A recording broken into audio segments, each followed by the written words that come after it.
Hi, this is Sean. I'd like to share with you another section from a live I taught recently about getting the Barry Harris chord movements into your playing. At this stage, we were talking about just moving two notes on a chord, which can create some really lovely moves on progressions. And then later on, we looked at the same thing in introductions by learning it in a few keys. So I hope you enjoy the live. If you're interested in this kind of thing, then jazzskills.com is the place to be. Let's see what happened on the live. So we got our few ideas. Let's look at second phase for me. So for me, the second phase is learning to make some movements and learn to do them out of context. They don't need to belong to progressions at this stage. They do not need to belong to tunes. They just need to be movements. The rest will follow. This is the part that tends to be missing for most people. Okay, let's take simple stuff. I think this one, top two notes, is relatively simple. You may have seen me demonstrate this before. So with top two notes, what I do is this. There's my C6, and I'm just going to take the top two notes up to diminished notes. So remember, these are our major notes, these are our diminished notes. Okay, so if the top two notes move, then the A will go up to B, and the G will go up to G sharp or A flat. So that's a top two note move. So I will often begin on that move and give those two notes back. So you get a movement already. Fine. Okay. Then I would say stuff like, okay, what happens if I put the C6 in first inversion this time? There's my C6 inverted. Okay, now can somebody type what would the top two notes be if they were moved up to diminished notes? So this one was like this. What about this one? Felix already got it. Ben already got it. Excellent. B and D, right? So now we've got this. So now we've got two. We could, of course, go through all those inversions if we wanted to, but just doing stuff like this is going to give you something to do. Let's do a couple more and then we'll see how these are going to give you something to do. Okay, this time I'll take the top three notes. There are my major notes. If I move that to a diminished note, these G to a diminished note, the A to a diminished note. More tension in that one, right? Don't be put off by that. Sometimes people get put off by these sounds too early to learn what to do with them. So I'd encourage you to stay with them, okay? Then if I do the top one, I like this one a lot. So with this one, I'm going to keep the E, the top three notes, move up to diminished notes. There are my diminished notes that we were talking about before that come from that diminished in the top. So you can see the E is from the bottom row and the F, A flat, and B are from the top row. Okay, so that's a top three note move. Put them together and then put them in a chord progression, which we'll do in a minute. They get pretty nice, yeah? So even things that seem like they have so much tension in them that a lot of students go, oh, not sure about that one. You get some stuff in there. Let's see, next one. Okay, let's look at the next part. So for me, the next part is putting these into progressions, not going straight to tunes, putting them into progressions. Application doesn't just mean tunes. We can apply it to any part of our playing as piano players that involves chord playing. Introductions, a big one. Very few people seem to talk about introductions. Comping and accompanying. One of you asked, would I talk about accompanying a singer? Yeah, that will come into this. And endings as well. This is the time for you to shine in the band, right? And use your chords and your movements. So let's see how we can do some of the stuff we already learned in a couple of these areas. Well, we had things like, what did we have? We had a top two notes move, right? So let's take a top two notes move and see what we can do with it on a 2-5, say a 2-5-1. So I'm really thinking about this kind of area. Let's say I've got 2-5-1. Now we were looking at C6 today as a demonstration. So C6, which minor seventh corresponds? Who's going to get to this answer first? Type this one in the chat box. Not quite. I'll wait for some more answers. C6 has a minor seventh that corresponds. Okay. Not in the Q&A box, this one, guys. But yes, Nathaniel, it is a minor 7. Ben got it as well. John got it. Well done. Okay, you guys were the first ones to it. So, yep, Pierre, you got it. So the easiest way to know this, everybody, is just invert down. If it's C6, it's A minor 7th. They have the same notes.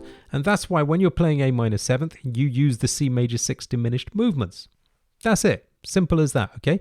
So I would then set about learning things like, okay, let's say I have a 2-5-1.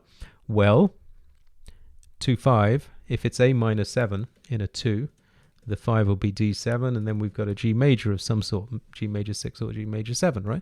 So in that 2-5-1, I should be able to use the C6 stuff that we were just talking about. So I'm going to do some top 2 moves in that 2-5-1. So remember, we did this top 2 move. Pierre says A is relative minor of C. Exactly. Can you think this way too in all keys? Absolutely, Pierre. Yep, that's a fine way to do it. A is the relative minor of C. Exactly. So the top 2 move that we had, where we had C6 and the G and the A move up to diminished notes from this D diminished. Let's see what we can do with it. What I would like to do, I'm hearing this. We did it in 2 inversions. So we did this one, and then we inverted the C6 and did this one where the top 2 notes move up to those 2 diminished notes. So what if we did both of them? That's my D7.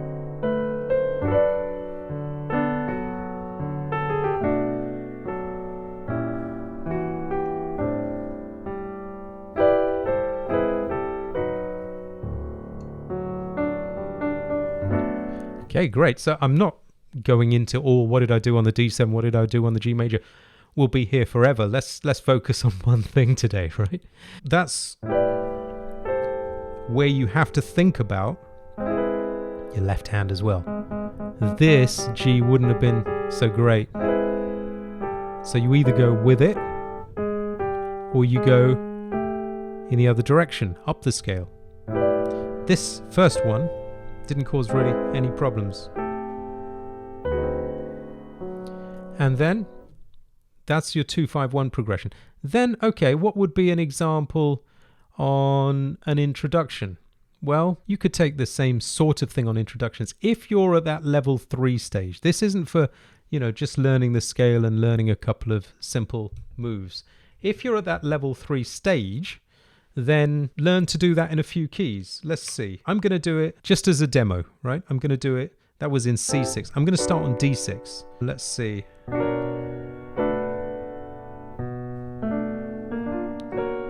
Yeah, something like this. So I'm taking, if I did that in C, that's my top 2. If I do it in D, those are my top 2. I'm just going to explore this a bit because I've got nothing rehearsed. So let's see. D6, top 2. Now D6, for people who are asking when we were checking this, is B minor 7. As Pierre said, it's the relative minor, right? So I'm just, sometimes I'll just run a chord in tenths like that. Barry used to do this. A minor 7 in tenths. A tenth is the same as a third, just split up by the octave. So I'm just going to take the first 2 points and then the top 2. Now let me do it down a tone.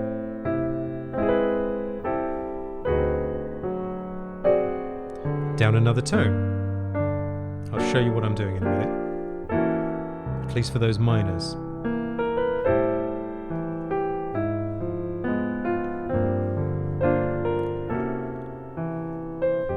So you got an introduction, right?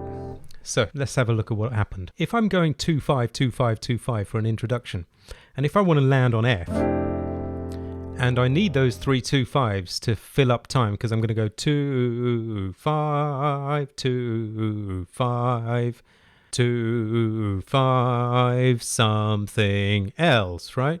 Got my 8-bar introduction. So to have that many 2-5s to fill it up, I need B minor 7. So I start. It doesn't matter that B minor 7 is not in the key of F, by the way. That's fine, because ultimately our progression gets us back into the key of F. So we've got B minor 7 to E7, because I'm starting here. I'm going to go B to E, B minor 7 to E7. Then I'm going to go A minor 7 to D7, which is a 3-6 in F anyway, fine. 2-5, and then any other progression, a 1-6-2-5, or I played something like 3, flat 3 diminished is also a nice one for more advanced people. 2-5, right? So whatever moves I'm doing, see B minor 7, who can tell me which major 6 I need to use if I'm moving B minor 7? Which major 6 is B minor 7? Anybody can answer that. Don't be worried about being wrong. Have a go. Okay, many of you got D major 6. Well done. Sophie, you got it too. Well done. Catherine, you got it too. Okay, brilliant. Blazek got it. John, many of you got that. Excellent. Okay, so think of it this way. Let me go back to the C major 6 and A minor 7 example. As we said earlier, C major 6 is A minor 7. You invert to the left. So then, doesn't it stand to reason that if you're on A minor 7, you invert up and you'll get the major 6, right? So all we have to do when we're on B minor 7 is invert up and we'll get the D major 6. That's the easiest way to figure it out, okay? So that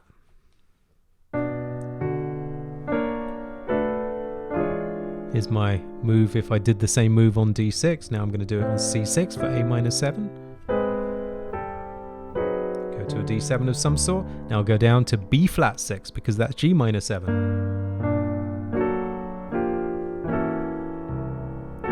And then any progression to fill time. Say A minor, A flat diminished, 2-5. And then we're into the tune, whatever it is, okay? So that's an example of just learning one thing in a few keys, and now you've got an introduction. Do that in a couple of keys, you've got introductions in a few keys.